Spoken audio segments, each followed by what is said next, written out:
Ինձ թվում է բոլորս էլ Աստծո ներկայության որոշ չափաբաժին ասեմ ապրել ենք մենք, թե աղոթների մեջ, թե երկրպագության մեջ։ Նկատել եք, որ երբ որ իրական Աստծո ներկայության մեջ ես հայտնվում, յուրահատուկ հանգստություն է գալի կյանքիդ մեջ, յուրահատուկ խաղաղություն, մի հատ մեծ ապահովության զգացում է գալի կյանքիդ մեջ, հասկանում ես, որ դու շրջապատված ես։ Դավիթը հետաքրքիր էր ձևակերպում, ասում է առջևից եւ ետևից ինձ պատել ես, ձեռքդ էլ իմ վրա ես դրել։ Ինքը հետո չէր տենում այդ ամեն ինչը, ինքը ապրում էր այդ ամեն ինչը։ Ինքը ուր գնում էր, հասկանում էր, որ շրջապատված է Աստծով։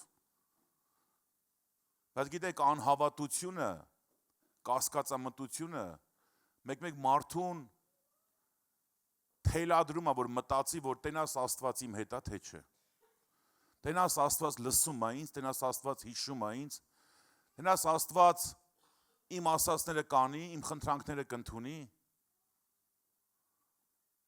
Բայց այդ ամեն ինչը կատարվում է անհավատության հողի վրա։ Գիտեք, Աստված մեր հետ էր, դեռ որ մենք իր հետ չէինք։ Գրված է, դեռ մենք որ մեղավոր էինք, անաստված էինք, այդ ժամանակ ինքը մեզ սիրում էր, թեկուզ որ սիրելու բան չէինք, բայց այդ ժամանակ սիրում էր։ Դեռ որ մենք թշնամի էինք, ինքը մեզ սիրում էր։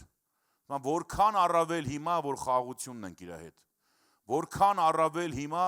որ արդեն հաշտվել ենք Աստծո հետ, որքան առավել հիմա, որ արդեն մենք մեր սրտերը բացել ենք Աստծո համար, դրա համար մի կասկածի, որ Աստված քո հետ է։ Ու Աստծուն մի չափի քո նյութական հաջողություններով, Աստծուն մի չափիր, չգիտեմ, քո առողջությունով, Աստծուն մի չափիր քեզ հանդիպած խնդիրներով, դրանցով մի չափիր Աստծուն։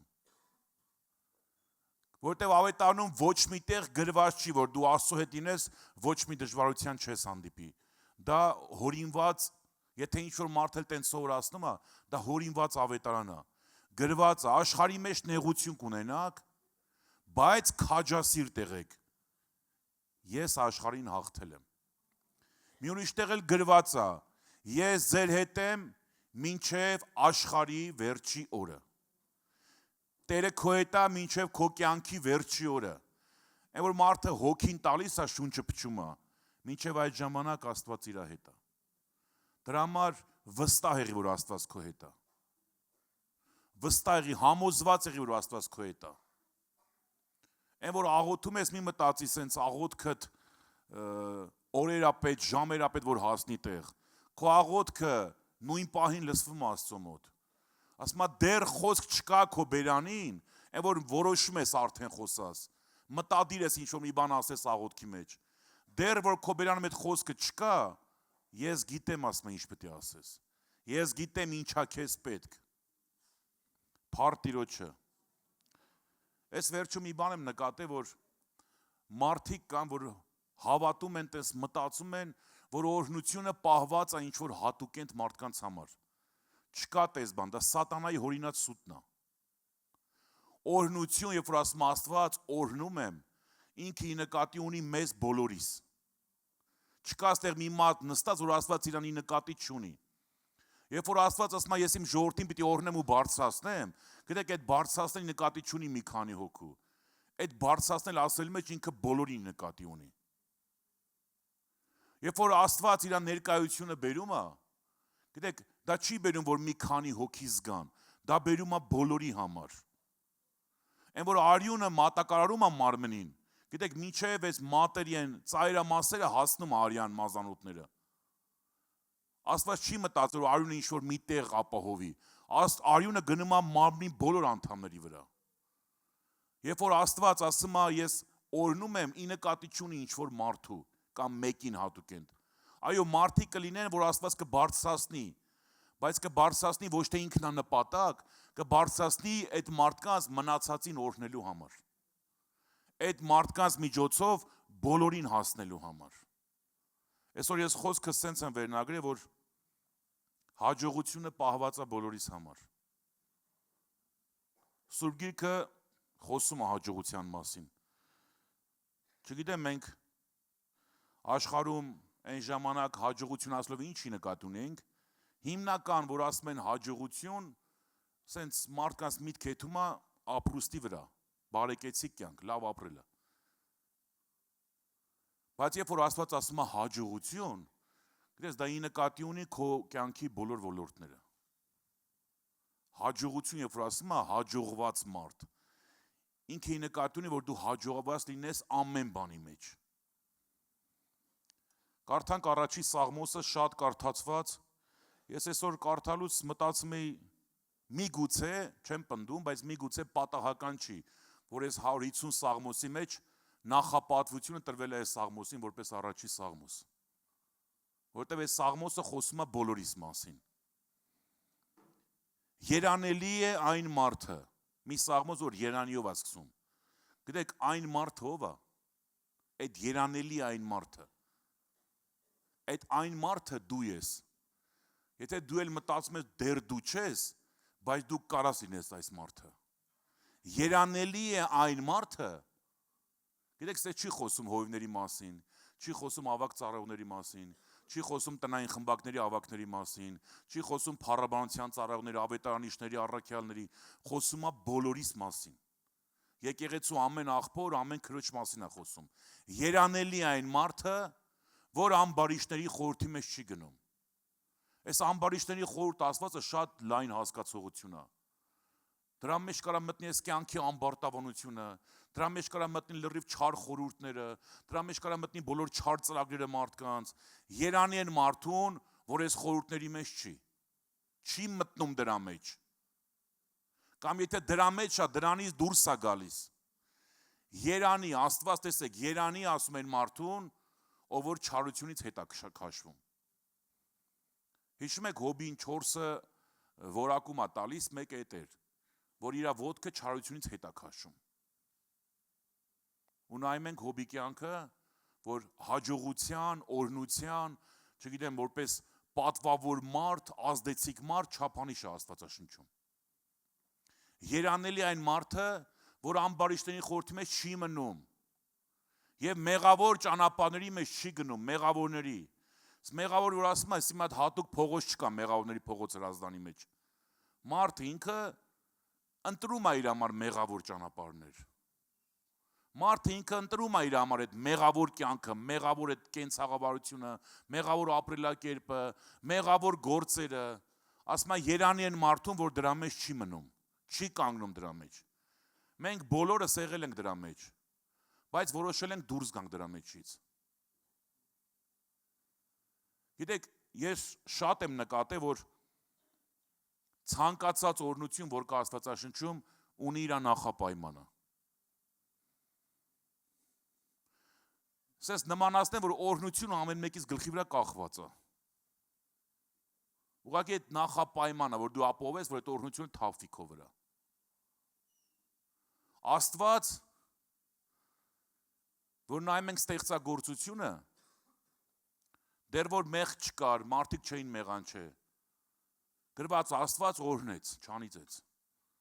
Հիշում եք Աստված երբ անիծեց, երբ որ մեղքը մտավ աշխարհ։ Այսինքն Աստծու են նախնական այն արած օրհնությունն էր։ Աստված իրան արտահայտեց Ծննդոց գրքում որպես օրհնող Աստված, աճեցնող Աստված, շատացնող Աստված, բազմացնող, տարածող Աստված։ Դա է Աստծո էությունը։ Բայց երբ որ մեղքը մտավ աշխարհ, դա գործեց արդեն Աստծո արդարադատությունը։ Ինքը չէր կարա մեղքին անտարբեր մնալ, ինքը պետք է մեղքը պատժեր։ Բայց այդ Աստծո արդարադատությունից հետո Աստված բերեց լուծումը Քրիստոսով, որտեղ եթե Աստված իր արդարությունով մեր հետ միակ վարվեր, այդ արդարությանը չլներ սերը, ողորմությունը, շնորհքը, ներումը, մենք ոչ մեկս այդ արդարության չափանիշներին չենք համապատասխանի։ Չկա տեսմարդ, որ կարողանա Աստծո արդարությանը դիմանա, Աստծո արդարադատությանը դիմանա, չկա տեսմարդ։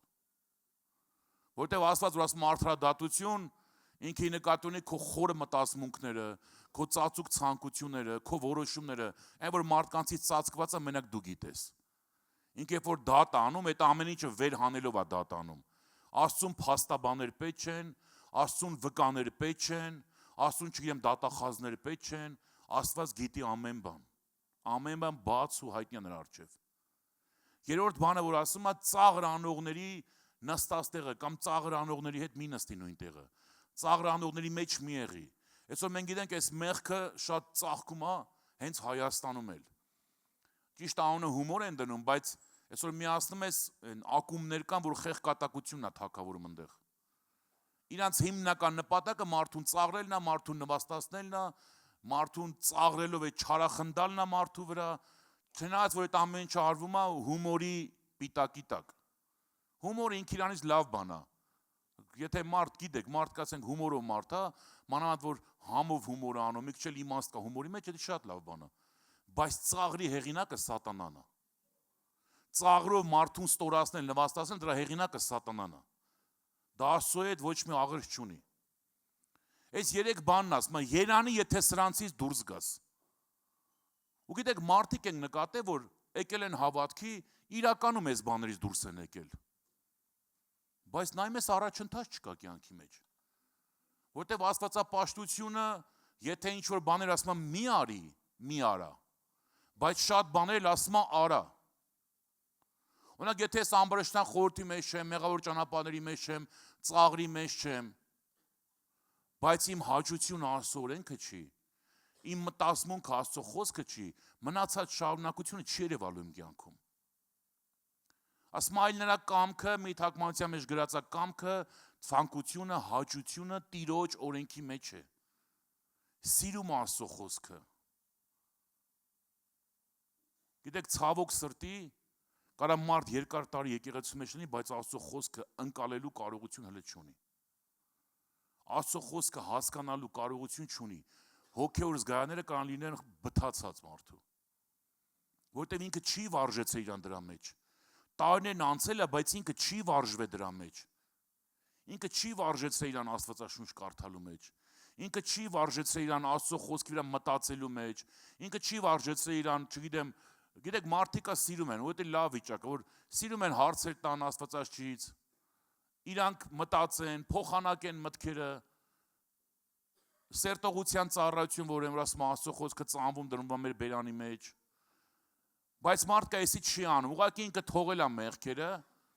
բայց ինքը առաջընթաց չունի իր հոգևոր կյանքի մեջ։ Աստծո խոսքը ասում է քո հաճությունը, պիտի սիրես դու ավետարանը։ Գիտես, որ Աստվածաշունչը կարդում ես որպես պարտականություն, երկար չես կարդալու Աստվածաշունչը։ Երբ որ Աստվածաշունչը կարդում ես դու քեզի բերման ենթարկելով, ստիպելով, միգուցե սկզբնական շրջանի մեջ դա լավ է, բայց եթե շարունակես տենց, դա երկար չի տևի։ Դու պիտի սիրես Աստծո խոսքը։ Սիրես։ Կարող է կրկնվող միտք է, բայց բերեք մի հատ հիշենք ամեն մեկս, երբ որ այդ համացանցերի առջև ենք, ինտերնետի առջև ենք։ Եղել է, որ 2 ժամ անցել է չես նկատել։ Մարդիկ ես լսել եմ մարդ, որ խաղացել, առավոտը լուսացել է չի իմացել։ Խաղացել։ Կարա փողով լինի, կարա առանց փողը լինի, ամեն դեպքում զբաղվել է այդ խաղով, այդ խաղը նենց է կլանը իրան, նենց է կերե իր ժամանակը։ Վերջում եկի այդ խոսում է, ասում ախպեր, մինչև առավոտ քունը չի տամ, խաղում եմ, լուսադեմ եմ, զգում եմ քունը ստանում է, բայց պետք է գործի, ասում ամբողջ օրը խանգարված եմ, ագրեսիվ եմ, կռվում եմ, որովհետև չի քնեմ արդը, չի հանգստացել։ Ինչ արե խաղացել։ Որ խաղի անունը չտվեց ինձ խաղա, առասիկ ունում է նորմալ խաղա իր։ Այն որ թվեր ես ես գումարում իրար 8-8-ին 16, 16-ը 16-ին 32, 64 ու սենց է թվում է, սաղ գիշեր թիվ է գումարը իրար։ Բայց լուրջ միջը լուսացրել է այդ թվերի մեջ։ Բայց այդ մարդուն ասես մի հատ 5 րոպե ավետարան կարդա, գիրքը ձեռից ընկնում է։ Որտեվ չի վարժեցնում իրան, ժողովուրդ։ Ասում այլ նրա կամքը Տիրոջ օրենքի մեջ է, նրա հաճությունը, սիրենք Աստծո խոսքը, որտեվ գրված է, սա մեր փրկության ավետարանն է։ Այդ ավետարանը, որ դու կարդում ես, դա քո համար բարի լուրի ավետարանն է։ Այն գիրքը, որ դու բացում ես, դա քո փրկության ավետարանն է։ Այդ գիրքը, որ դու բացում ես, այդ գիրքն է, այդ գրքի մեջ է գրված քո հավիտենության մասին։ Այդ գրքի մեջ է գրած քո հետագան ինչ անելու, այդ գրքի մեջ է գրած Աստծո գործերի մասին, այդ գրքի մեջ է գրած քո բոլոր օրհնությունների մասին, այդ գրքի մեջ է գրած քո ճանապարհը ուր է տանելու, ինչի մեջ ես կանգնած։ Վերջո դա է միակ հայելին, որ քեզ ճիշտ կարա նկարագրի ու բնութագրի։ Դա է միակ հայելին, որ կարա քո էությունը լրիվ սենց պարզ հանի քո դեմը ցույց տա։ Բայց մենք չենք բացում այդ գիրքը, կամ քիչ ենք բացում, Կամ չգիտեմ հարկադրված ենք բացում, ասում եմ կամքը, ես սիրտ եմ դրել կարդալու, սիրում եմ կարդալը, հաճենում եմ ես։ Ու այդ ժամանակ նոր շարունակությունն ասում։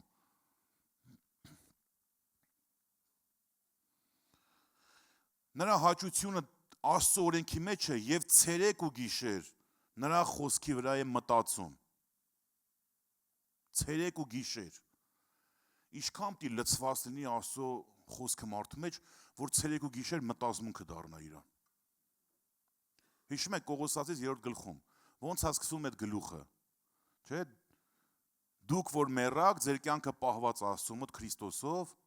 դրանից հետո ինչ ասում, ուստի վեհները փնտրեք, վեհների մասին մտածեք։ Մտածեք, ասում եմ, վեհների մասին։ Հետո որ տես գալիս, հետո էսի թողեք, այն թողեք, վերջը գալի հասմա 16-17 համար, ասում եմ, թող Քրիստոսի խոսքը ձեր մեջ բնակվի առատությամբ։ Եվ ինչ որ կանեք, թե խոսքով կանեք, թե գործով կանեք, ամեն բան Տեր Հիսուսի անունով արեք, փառտալով Հորը նրա միջոցով։ Գիտես, մեր ճանապարհային քարտեզա նկարագրում, որ դու եկար Քրիստոսին, միգուցե քիչ էիր մտածում իր մասին, նորմալ է սկզբնականում։ Միգուցե քիչ էիր փնտրում վեհները, միգուցե քիչ բաներ քեզ հետաքրում, բայց գնալով պետք է քո հոգևոր ախորժակը մեծանա։ Գնալով քո հոգևոր պահանջը պետք է շատանա։ Գնալով քո այն ըմբռնելու կարողությունը պիտի մեծանա։ Պիտի գա հասնի այնտեղը, որ Աստծո խոսքը քո մեջ բնակվի առատությամբ։ Ու ո՞նց է դա լինելու։ Ես այսօր գիտության պես չէ, որ նես հեռախոսից հեռախոս, չգիտեմ լավ կներ, ես կուզեի տենց մի հատ հեռախոս փոխանցելու բաներ, փոխանցեի ավետարանը մեջս, ու տես չջնջվեր մեջս։ Բայց տենց չի լինում։ Ավետարանը քո մեջ տեղավորվում է, լսելով, կարդալով, ընդունելով, հնազանդվելով։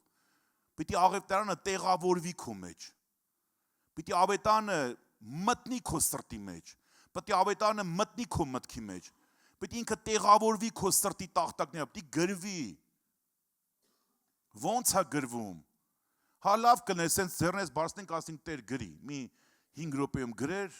սաղ ավետարանը, բայց չկա տես բան, դա իրականություն չի։ Ավետարանը տեղավորվում է քո մեջ ամեն օրվա կարդացողությունով, ամեն օրվա ուսումնասիրությունով։ Օրինակ ինչքան հետաքրքիր որ մարդ ես հանդիպում, որ լավ Աստծո խոսքը գիտի, ասենք ամեն ինչը օրինակաբերում Աստծո խոսքից համեմատում է դրա հետ, գիտի Աստծո խոսքը։ Աստծո ինչ ասում ես, ինքը Աստծո խոսքով է չափում այդ ամեն ինչը։ Ու այդ մարդու հետ որ շփվում է, շինություն է ստանում։ Հասկանում ես, որ այդ մարդը հարստացել է Աստծո խոսքով։ Մարդ որ անդադ խոսում է Աստծո խոսքից, կա իր մեջ։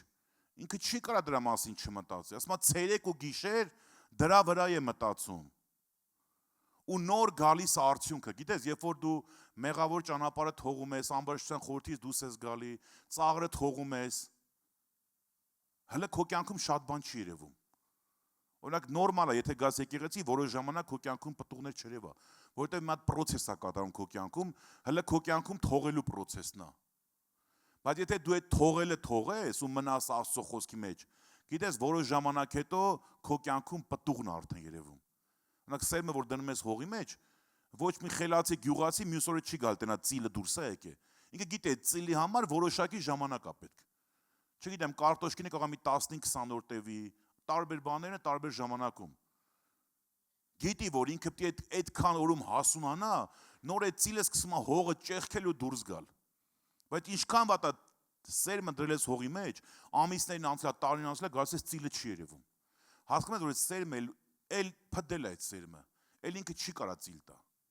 Հիմա մեր կյանքում, որ Աստված գալիս է քո կյանքում, միգուցե սկզբնական քո կյանքում հələ բաներ չերևա հատուկ։ Բայց եթե դու այս process-ի մեջ ես, շատ շուտով քո ծլերը երևալու են։ Հետո այդ ծլերը բարձրանալու են, ծառ են դառնալու։ Հետո այդ ծառը մեծանալու է, այդ ծառի վրա պտուղներ են հայտնվելու։ Հետո այդ ծառը օգտակար է դառնում, պիտանի է դառնում, պահանջված է դառնում։ Եթե դու սրա մեջ հարատևում ես։ Ինչ է ասում, ասում է պտուղը առաջի բանը։ Նա կնմանվի ճամփաները, ջրի ճամփաների մոտ տնկված ծառի։ Ինչի է դա համատու, երբ որ դու Աստծո խոսքի մեջ հարատևում ես։ Նմանացնա մի ծառի, որ ջրի մոտ է տնկվե։ Այսինքն այդ ջրի մոտ տնկված ծառը ջրելու կարիք չունի։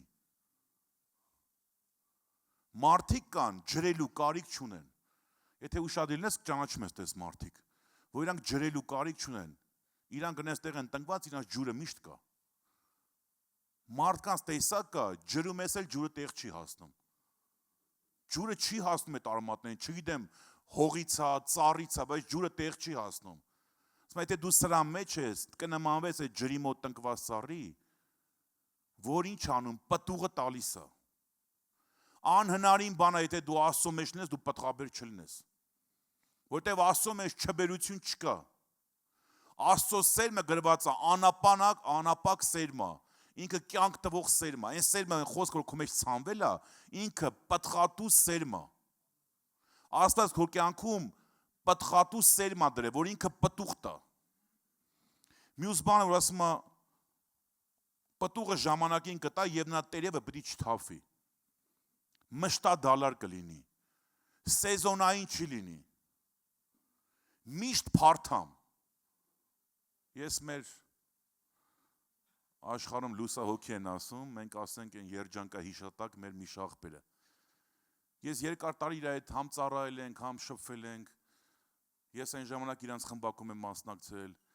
Երբ տենում էր տրամադրությունը տեղներ։ Երբ ուզում ես տես։ Ինչն էր պատճառը։ Որտեվ լույսը բացում էր աղոթքի մեջ էր։ Հիշում եմ մեր տուն սկզբից որ ապաշխարը դժվար էր կարդում։ Բայց ինքը դժվար կարդալով շատ էր կարդում։ Այնքան էր կարդացել, համ լեզուն էր բացվե վարժվե։ Շատ էր կարդում։ Մի օր հարցրեցի, ասի մի շախբեր ինչքան ես կարդում, ինքը այն բանն էր կարդում, հաղթանակի ծրագիր կհիշեք։ Օրը 4 գլուխ կարդում ես, մի տարում ավետարանը վերջացնում ես, հետնել առակասն ու սաղմոսն երկու անգամ։ Ասես դե, չգիտեմ, 15, 20, քանի տարի ասեց, էսի կարդում եմ իմ ամեն օրվա ծրագրով։ Ասես դրանից բացել օրալը մի 30-40 գլուխ կարդում եմ։ Այդ 4-ը իր ծրագիրն էր, այդ օրվա պորցիաներ։ Դրանից հետո էլ կաղա 10, 20, 30։ Ես հաշվեցի մոտ երևի մի 100 անգամ դառավ Աստվածաշունչը։ Գիտենք, մի շախբերը տենց բարձրագույն կրթություն չուներ։ Բայց բարձրագույն կրթությունով մարդիկ կան, որ կարդալու խնդիր չունեն, բայց հələ մի անգամ Աստվածաշունչը չեն կարդացել։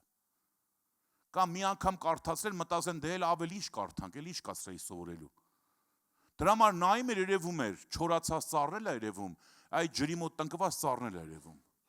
Որտեվ ինքը անընդհատ Աստծո ներկայության մեջ է։ Չես կարող Աստծո ներկայության մեջ ու չփայլես դու, չհաջողվես, չկա տես բան ժողովուրդ։ Եթե մեկը մտածում է ես Աստծո հետ եմ ու չեմ հաջողվում, դա սատանայի սուտն է։ Կամ դու Աստծո հետ չես, կամ մի բան տեղում չի։ Որտեվ Աստծո հետ բոլորը ծաղկում են։ Աստծո հետ բոլորը հաջողվում են։ Մովսեսը 40 օր մնաց սարում իջավ, 40 օր հետո դեմքը հենց էր փայլում, որ քողեր գցերեսին։ Ինքը չգիտեր, որ իր դեմքը փայլում է։ Բայց մարդիկ տենում էին, ասում էին, որ սա Աստծո մոտից է եկել։ Նենց որ Աստծո մոտից գաս, կերևա։ Անցած շաբաթ, որ ասեցին այդ անցած շաբաթը, ֆուրի օրինակը, որ հոյվը մի քույրիկի միշտ ասում է, ասեն շատ լավ է ներկայացնում իր կյանքը, բայց տեն մեն էլ այդքան էլ լավ չի ոնց որ ներկայացնում է։ Հետո որ մի օր հոյուն ասում է ֆուրն աղբե թրծրե, քույրիկն ասում է, բա ոնց կլինի ֆուրը խփի ու սեն սաղ սալամա թլնես։ Այդ մեծ ավտոն։ Ասում է, բա ոնց կլինի դու ամեն օր Աստծո հետ հանդիպես ու սես մնաս։ Իրականություն կա մեջը։ Ասում է նրա տերևը չի թափվի, միշտ փարթամ։ Ժողովուրդ Աստված, գիտեք, չի որոշել մեզ մի օր ուրախություն, ամսա մեջ 29 օր դառնություն։ Աստված չի որոշել մի օր ուրախություն, 29 օր տառապանք։ Չկա տես բան, դա սատանայի հնարած սուտն է։ Աստված կարա քո 30-31 օր ապահովի ուրախությունով։ Քո 30-31 օր ապահովի փարթամությունով։ Որտեվ գրված է նրա առջև ուրախությունների լիություն կա։ Նա ունի այդքան ուրախություն բոլորիս տալու։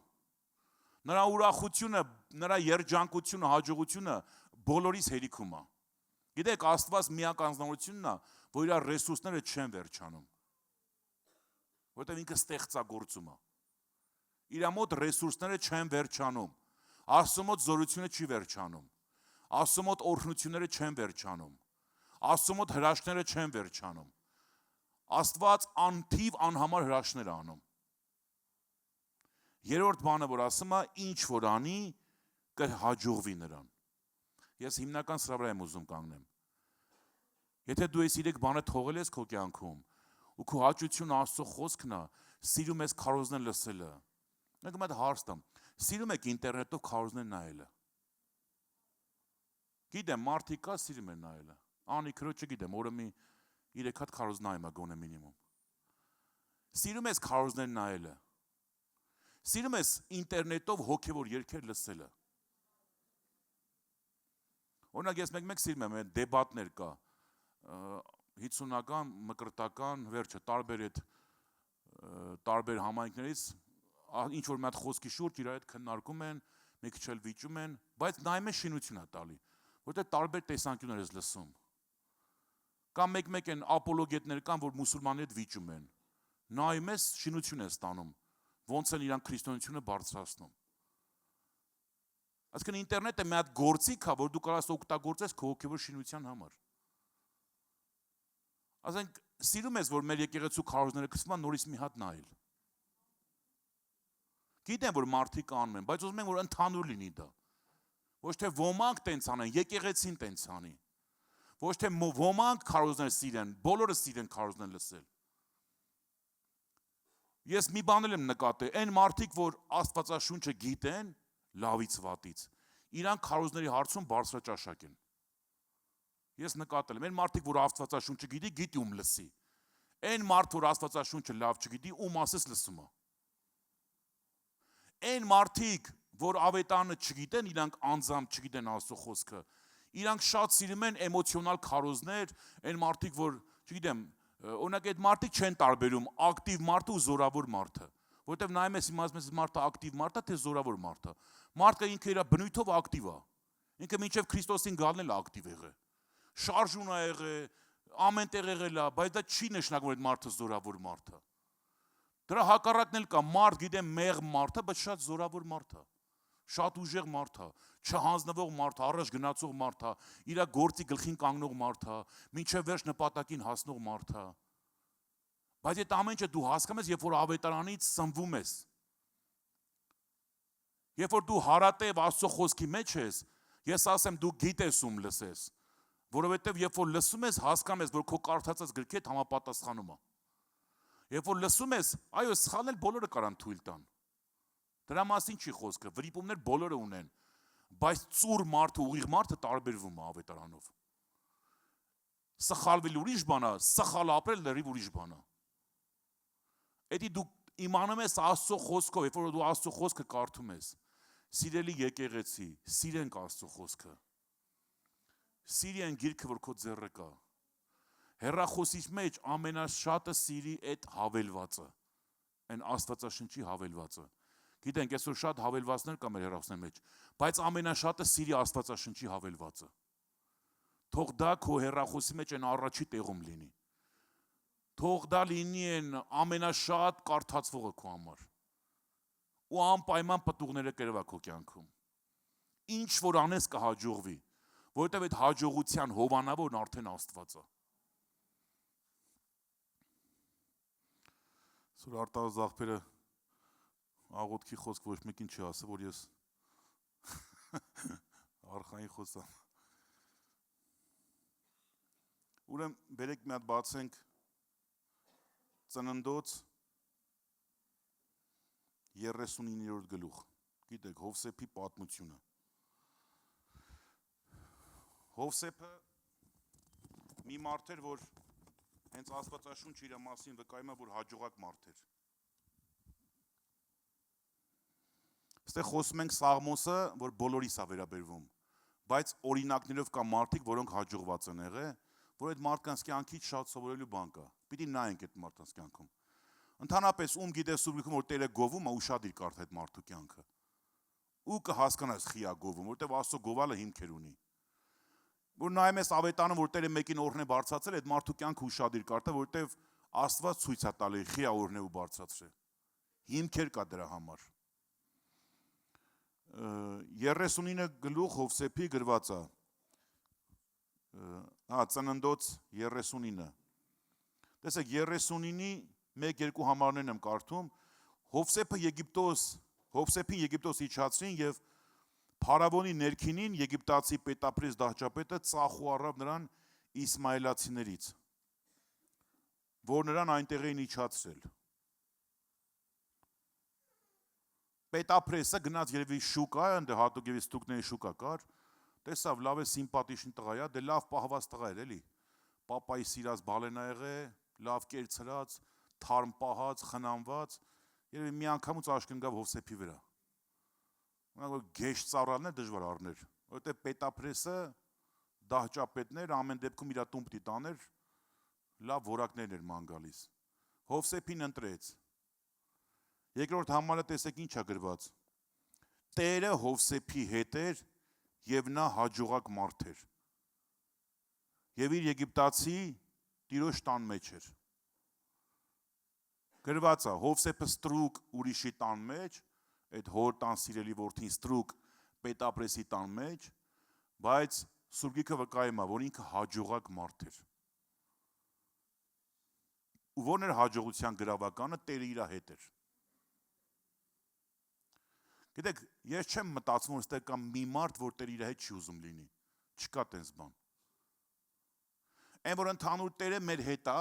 դա փաստ է։ Բայց որ մենք Տիրոջ հետ ենք, մենք էլ Տիրոջ հետ ենք, դա երևում արդեն։ Այն որ Տերը քո հետ է, կարող է դա չերևա։ Բայց որ Տերը քո հետ է, դու էլ Տիրոջ հետ ես, դա քո կյանքում արդեն երևում է։ Ուրիշները վկայում են դրա մասին։ Ստեղ հեղինակն ասում, տեսեք, երրորդ համարն արդեն ինչ է գրված։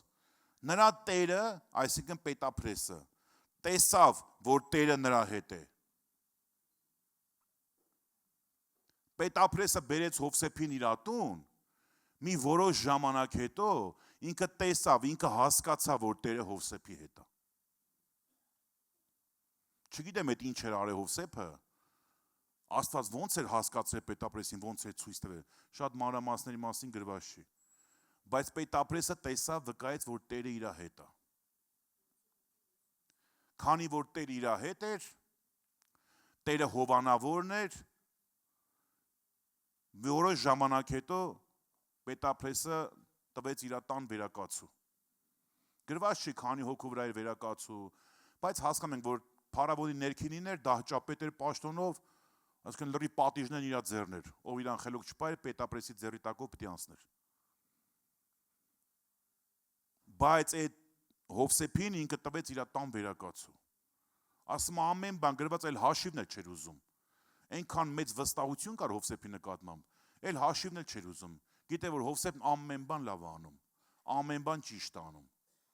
Գիտե որ Հովսեփը ձեռին չի կպնի, հաջողվում է, որովհետև Տերը իր հետ էր։ Այսօր բերեք անկեղծ լինենք, բոլորս ենք ուզում հաջողված լինենք։ Ես շատ եմ լսել մարդկանցից, ախպեր, ում մոտ ստացվում, մեկը իմ մոտ չի ստացվում։ Շատ եմ լսել մարդկանց, որ խիա իմ մոտ ամեն ինչ էս դժվար ստացվում։ Խի իմ մոտ չի ստացվում։ Շատ ենք լսում, որ ինչ անում եմ, մեկը չի ստացվում, հաջողություն չկա։ Ես ասեմ, հաջողությունը սկսվում է Տիրոջ հետ հաղորդակցությունից։ Աստվածաշնչի նկարագրած հաջողությունը, աշխարհի հաջողությունը շատ տարբեր պատճառներով կարող լինի, բայց ավետարանի նկարագրած հաջողությունը սկսվում է Տիրոջ հետ հաղորդակցվելուց, սկսվում է Տիրոջ խոսքի մեջ մնալուց, սկսվում է Տիրոջը հետևելուց։ Ինքն է բերում այդ հաջողությունը քեզ։ Ինքն է հասցնում այդ հաջողությունը քեզ։ Հետո եկավ մի տեղ, հիշում եք, մի որոշ ժամանակ էլի գրված չի, ինչքան մնաց պետապրեսի տանը։ Կնոջ պատմություն հիշում եք, որ կինը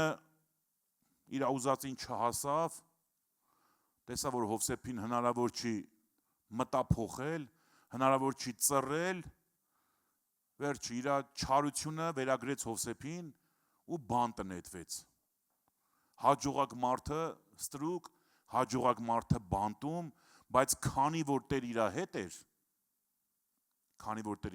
էր, Տերը շարունակեց իր գործը Հովսեփի կյանքում։ Ու տեսեք ինչա գրված 39:23 համարում։ Բանտապետը նրա ձեռքը եղած մեկ բանի չէր նայում, որովհետև Տերը նրա հետ էր եւ նրա բոլոր արածները Տերը հաջողում էր։ Հասկանում եք, բանտապետ, սենց հիմիկվա ասած, Հովսեփը բանտի ամեն ինչ բանտում իր ձեռն էր։ Ու հետո որ նայում ենք այն երկուսի երազները, այդ բանտում նստածները դահճապետի տան բանտում, սովորական հանցագործներ չէին։ Այն իշխանավոր հանցագործներ էին։ Այդ ամեն ինչը հանձնվեց Հովսեփի ձեռքը, որովհետև Տերը իր հետ էր,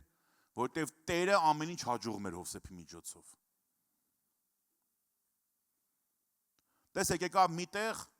որ եղբայրների ձեռքը, Հովսեփի եղբայրների ձեռքը Հովսեփին հասնում էր։ Կարում էին բռնեին, գցեին գուբը։ Բայց Աստված Հովսեփին հետո տարավ մի տեղ, որ էլ եղբայրների ձեռքին չէր հասնում։ Եղբայրները ընդամենը մի բան կարային անել իրան, գային խոնարհվեին, երկրպագեին, որպես այդ երկրի կառավարիչ։ Էլ իրանց ձեռքը չէր հասնում Հովսեփին։ Գիտեք, Պետապրեսի ձեռքը որոշ ժամանակ հասնում էր Հովսեփին։ Հետո Տերը Հովսեփին այս բարձր տեղ տարավ, որ Պետապրեսի ձեռքը Հովսեփին չէր հասնում։ Դու պատկերացնում ես Պետապրեսը, որ գցել է բանտ Հովսեփին, ու Պետապրեսի կինը, որ էդի արել էր, ես պատկերացնում եմ, որ մի քիչ երևակայության զոր տանք, ինքը որ դառավ արդեն Եգիպտոսի առաջի դեմքը, ես պատկերացնում եմ այդ կնոջ վիճակը, որտեվ ահա սրտի մեջ էր, որ կարա բանտարկի, որ կարա սպանել տա, կարա անել Հովսեփը։ Գիտեք, որ մի խոսք հերիք է, որ Պետապրեսի կնոջը բանտարկեին կամ սպանեին։ Մի խոսք հերիք է, որ Պետապրեսին ինքը իր գործից հաներ։ Որտեվ ասում է ամեն բան նրա ձեռքն է տվել Եգիպտոսում։ Բայց չարեց գիտես խի, որտեվ Հովսեփը մի բան հասկացավ։ Աստված է ինձ այս ճանապարհով տանում։ Ինքը հասկացավ, որ Աստված է տանում։ Նայում ես առաջի հայացքից, խի օրինակ, խին գներ գուբի մեջ, խի հետո բանտի մեջ։ Բայց Աստծո իմաստությունը մենակ կբավականացնի, որ 13 տարում մեկին օտար երկրից վերցնես, բերես քո երկիր ու այդ մեկին այդ ստրուկի կարգավիճակից դարձնես, այն ամենահետինից դարձնես ամենաառաջինը։ Այդ էր Աստծո նպատակը Հովսեփի համար։ Այն որ ասում ենք Աստված, որ հետո հաջողակ է, այդ հաջողակ լինելը մի մտածի, մի քիչ գործը այդ լավ կլինի։ Այդ չի հաջողակը։ Այդ հաջողակ լինելը շատ լայն հասկացողություն է։ Երբ որ Տերը քո հետ է, կարա դու տեղեր հայտնվես, որ քո մտքով էլ չի անցե։ Երբ որ Տերը քո հետ է, դու էլ Տիրոջ հետ ես, Տերը քո կյանքում բաներ կանի, որ քո հավատքից մեծ է։ Տերը քո կյանքում բաներ կանի, որ քո մտքով ընդհանրապես չի անցե։ Կհայտնվես ինչ-որ ծառայությունների մեջ, որ դու երբեք չես մտածել, որովհետև Տերն է դա անում, ինքն է ուզում։ Ինքն է ուզում քեզ այդքան բարձրացնի։ Դա քո որոշումը չի եղել։ Դու նախորոք ոչ մի բան չգիտեիր։ Տերը որոշեց քեզ այդքան բարձրացնի։ Տերը որոշեց քեզ այդքան բարձր տեղում դնի։ Հաջողության գրավականը Տիրոջը դինեն է, ժողովուրդ։ Շատ աշխատելը չի, որ մարդուն հաջողություն է բերում։ Շատ ուրիշների կյանքի նայելը չի, որ քեզ հաջողություն է բերում։ Շատ ուրիշների հետ համեմատվելը չի, որ քեզ հաջողություն է բերում։ Չգիտեմ, տարբեր բաներ կարաս անես, ուզում ես հաջողություն, Աստծո ուզած, պինդ կպի Տիրոջը։ Ուզում ես հաջողություն, Աստծո ուզած հաջողությունը, ուզում ես Աստծո նկարագրած պտղաբերությունը, Աստծո նկարագրած փարթամությունը, թող Աստծո խոսքը քո համար հաճություն դառնա։ Սիրի ավետարանը։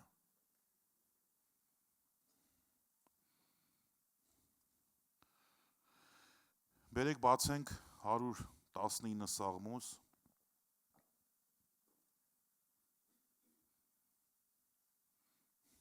Իննսունյոթ համարից։ Սա արդեն այս տեղը, որ նկարագրում է, եթե առաջի Սաղմոսում ասում է քո հաճությունը, եթե սա լինի սենց կլինես, այս Սաղմոսի մեջ արդեն այդ հեղինակի համար, եթե Դավիթն է, արդեն կատարված փաստ էր այդ հաջողությունը։ Տեսեք ինչ է գրված. որքան եմ սիրում քո օրենքը։ Այս է արդեն այն չի, որ մենք ասում ենք, Տեր, ուզում եմ քո խոսքը շատ սիրեմ, Տեր ջան օգնի, որ քո խոսքի մեջ լինեմ, Տեր օգնի, որ ես չհոգնեմ ավետարան կարդալուց, Տեր խնդրում եմ մի բան արա, էսի էս չի արդեն, ինքը էսի անցել էր։ Այն որ մենք հիմա հլանում ենք, ինքը տեղից շուտվանց անցել էր։ Ինքը արդեն վկայակոչում է որպես իր կյանքում իրականություն։ Տեր, որքան եմ սիրում քո օրենքը։ Էլ չի ասում Տեր, ասնենց արա թո սիրեմ ավետարանը։ Արդեն ասում է Տեր, որքան եմ սիրում քո օրենքը։ Ինքը էլ չի աղոթում, ասում Տեր, նենց կուզեմ ամեն օր քո խոսքի մասին մտածեմ։ Ստեղ ասում է Տեր, ամեն օր քո խոսքն այն մտածմունքը։ Երանի մենք այս շրջանը հաղթահարենք անցնենք։ Որ էլ չասենք Տեր օգնի կարդամ, Տեր օգնի որ հասկանամ, Տեր օգնի կարդալուց գիրքը ձեռիցս չընկնի, Տեր ջան օգնի մի բան արա, Տեր խնդրեմ նենց արա գոնե որ երկու գլուխ կարդամ։ Ինքը շուտ վայնց թե անցել էր։ Ասում որքան եմ սիրում քո օրենքը։ Էլ ինքը չի հաշում 5 գլուխ է կարդած է 4 գլուխ թե 10 գլուխ։ Ինքը այնա հիշում որ մտել Աստվածաշունչ չի հիշում երբ հա դուրս եկե տեղից։ Ինքը արդեն այն վիճակն է որ որոշել էր մի կես ժամ կարդա, այդ հայրագործելով հայտնաբերում որ 2 ժամ գրքի մեջ է։ Ինքը արդեն այն վիճակն է որ մտածում էր մի հատ աղոթի չի պատկերացել աղոթքի մեջ ոնց է 2 ժամ անց է։ Այս վիճակն է, այս արդեն կատարված փաստ է։ Ու շարունակության մեջ արդյունքն է ասում քո պատվիրանքներդ ինձ իմ թշնամիներից իմաստուն արին։ Այն խոսքը որ լցվել է իր սրտի մեջ, իր մտքի մեջ, ասում է այդ քո խոսքը, քո պատվիրանները ինձ, Սաղմոս 2-ն ասում, իմ թշնամիներից իմաստուն են դարձրել։ Այսինքն ինչքան լավ է որ քո թշնամիները քեզանից իմաստուն չեն։ Ինչքան լավ է որ քեզ չուզողները քեզանից խելացի չեն, դու ես իրանցից խելացի։ Քանի որ միշտ իմ մոտ են, իմ բոլոր ուսուցիչներից ավելի հանճարեղ եղա։ Պատկերացնում ես Սաղմոս 2-ն ինչ ասում։ Ասում է իմ բոլոր ուսուցիչներից, ովքեր ինձ ժամանակին սովորացրել են։ Հիմա քանի որ ես քո խոսքը սիրում եմ իմ մոտ ամեն օր, իմ բոլոր ուսուցիչներից ավելի խելացի եմ դառել։ Ոնց դառավ ավելի խելացի, որտեվ Աստծո խոսքը սիրեց, որտեվ գուրգուրում է այդ խոսքը, որտեվ իր մտածմունքն է այդ խոսքը, որտեվ իրան հետ է քրում, որտեվ մարդկա պուլտը ձեռն է քունը տանում, մարդկա գիրքը ձեռն է քունը տանում։ Գիտես ինչքան մեծ տարբերություն կա։ Մարդկա հեռախոսը ձեռն է քունը տանում, տենց անջատված քնում։ Մարդկա Աստվածաշունչ կարդալուց է, երկար կարդալուց է քունը տանում քնում։ Բայց մյուս օրն արթնանում է, նա արթնանում է պաշարով, հայտնությունով, երեկվա կարդածից նոր բաներ հասկանալով, բայց նա արթնանում է հասկանում որ թալանված է, հասկանում որ էլի հերթական մի օր որ կորցրեց իր ժամանակը, էլի հերթական մի օր որ պարտվեց ինքը, էլի հերթական մի օր որ ինքը չկարողացավ իրան տիրապետի։ Ու ոնց կար այս մարդկանց կյանքում տարբերություն չլինի։ Ոնց կարա ստեղ պտուղ ու փարթամություն լինի։ Մյուս բան որ ասում է, որովհետև ասում է ծերերից ավելի իմաստուն եղա, որովհետև քո հրամաններդ պահեցի։ Ծերերից, այն փորձառու մարդկանցից, այստեղ ծեր որ ավետարան ասում է, միշտ որի նկատի ունի տարիքով մեծերը, այն ծերակույտ կար իմաստունների խորհուրդ կար։ Ասում է ծերերից ավելի իմաստուն եմ դառել։ Ոնց դառավ, որովհետև Աստծո խոսքը սիրեց։ Որովհետև Քրիստոսի մեջ է պահված իմաստության եւ գիտության բոլոր գանձերը։ Որտեվ իր մոտ է իմաստությունը, իր մոտ է գիտությունը, իր մոտ է հանճարը, իր մոտ է այն խելք ու միտքը, իր մոտ է այն ամեն բարիքները, երբ որ դու իր հետ ես, իր ունեցածից քեզ բաժին է հասնում։ Աստված ասես մի կաթ գցի վրա իր ունեցածից, մի կաթ։ Այսպես տղա կդառնաս։ Մի կաթ գցի վրա կամ այսպես աղջիկ։ Մի կաթ որ գցի վրա, որտեվ իր մի կաթիլը մեր համար ամեն ինչ է։ Ամեն գեշ ճամփայից ոտքս ետ քաշեցի, որպիսի քո խոսքդ պահեմ։ Քո դատաստաններից չխոտորվեցի, որտև դու սովորեցիր ինձ, որչափ քաղցր է քո խոսք իմ քիմքին, մեղրից էլ ավելի անուշ է իմ բերաներին։ Քո հրամաներով իմաստուն եղա, դրա համար ստության ամեն ճանապարհ ատում եմ։ Պատկերացնում ես, էսի չափազանցված բան չի գրված, ժողովուրդ։ Ասում է քո խոսքը իմ համար մեղրից քաղցր է։ Իմ քիմքին, այս մեր քիմքի մասին չի խոսում։ Այն հոգուտ, որ ախորժելի էր խոսքը հոգու համար, ցանկալի է։ Ասում է ավելի քան մեղրն ու մեղրախորիսխը։ Դրա համար այս արդյունքը գալիս է։ Սիրենք ավետարանը։ Այսօր մենք ժամանակներում ենք ապրում, որ զբաղվածությունը կուլ է տալի մեզ։ Կարա լույսը բացվի այնքան բան ունես անալու, մոռանաս աղոթքի մասնել, մոռանաս ավետարանի մասնել։ Բայց դու պիտի որոշես քո կյանքը ոնց դասավորես։ Քո ձեռնա քո կյանքը։ Կարդում էի Հեսուի պատմությունը, ես էլ ասեմ երբ վերջացնենք։ Հեսուի պատմությունը, երբ որ պիտի հասնեն արդեն հասել են Քանանի երկիր, պատկերացնում ես Հեսուն, Մովսեսը, իր պաշտոնը, իր անելիքը, իր կիսատ գործերը, իր կիսատ ծրագրերը հանձնել է Հեսուին։